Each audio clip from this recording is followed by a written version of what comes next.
ముందుగా ఫ్రెష్ చికెన్ని తీసుకొని అందులో 2 టేబుల్ స్పూన్ల cornflour,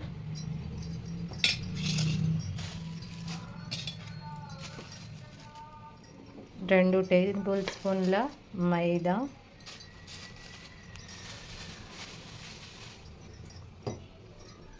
1 egg,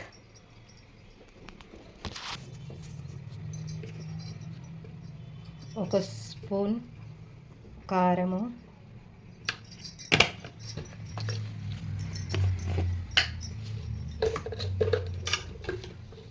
1/2 tea spoon salt,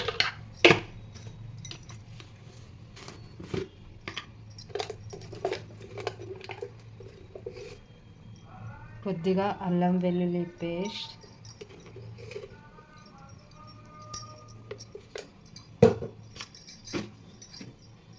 కొంచెం పసుపు,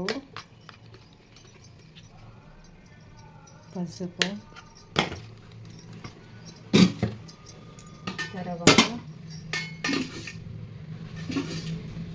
కొద్దిగా ఆయిల్, తర్వాత టేస్ట్ కోసం కొంచెం మిరియాల పౌడర్, జీలకర్ర, మెంతులు, ధనియాలు ఈ 3 మిక్సీ చేసి తీసుకొని చేయాలి. తర్వాత మంచిగా వీటిని మిక్స్ చేయాలి.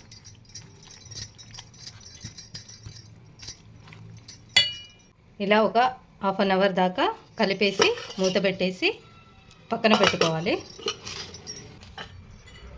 చికెన్ని కొద్దిగా వేసి ఇలాగే అంటే పిల్లలకి ఇలాగ పెట్టినా కూడా ఇష్టంగా తింటారు. బ్రౌన్ కలర్ వచ్చిన తర్వాత చికెన్ని తీసేది సర్వింగ్ బౌల్లోకి తీసేసుకోవాలి. 1 స్పూన్ మైదా వేసి కొద్దిగా వాటర్ వేసి మిక్స్ చేసి నెమ్మదిగా మిక్స్ చేసి ఉండలు లేకుండా మిక్స్ చేసి పక్కన పెట్టుకుందాం. చికెన్, ఆనియన్స్, పచ్చిమిర్చి, కరివేపాకు, కొత్తిమీర ప్యాన్లో ఒక 3 టేబుల్ స్పూన్ల ఆయిల్, ఇది కొద్దిగా గోల్డెన్ తర్వాత ఇవి కొద్దిగా అయిన తర్వాత పచ్చిమిర్చి, కరివేపాకు, కొత్తిమీర 3 వేసి కొద్దిగా కలుపుకున్న తర్వాత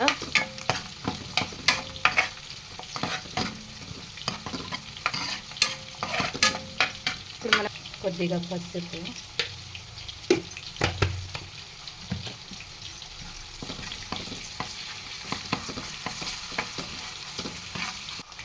గ్రీన్ చిల్లీ సాస్ కొద్దిగా యాడ్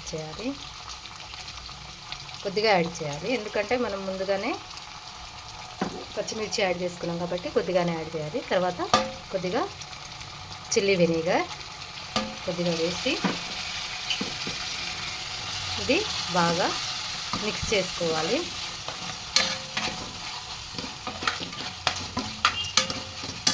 తర్వాత కొద్దిగా వాటర్ యాడ్ చేసుకోవాలి. కొద్దిగానే యాడ్ చేసుకోవాలి, మరీ ఎక్కువగా కాదు, మరీ తక్కువగా కాదు. ఈ మిశ్రమాన్ని ఇలాగే కొద్దిసేపు ఉడకనివ్వాలి చేసుకోవాలి. ఉంటున్న మిశ్రమంలోకి ఇలా కొత్త ఉడుకుతున్న మిశ్రమంలోకి ఈ చికెన్ని యాడ్ చేసుకోవాలి.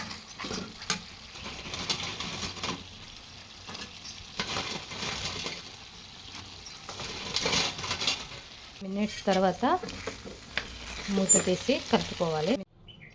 మంచూరియాని ఒక బౌల్లోకి షిఫ్ట్ చేసిన తర్వాత గార్నిష్ కోసం కొంచెం కొత్తిమీర,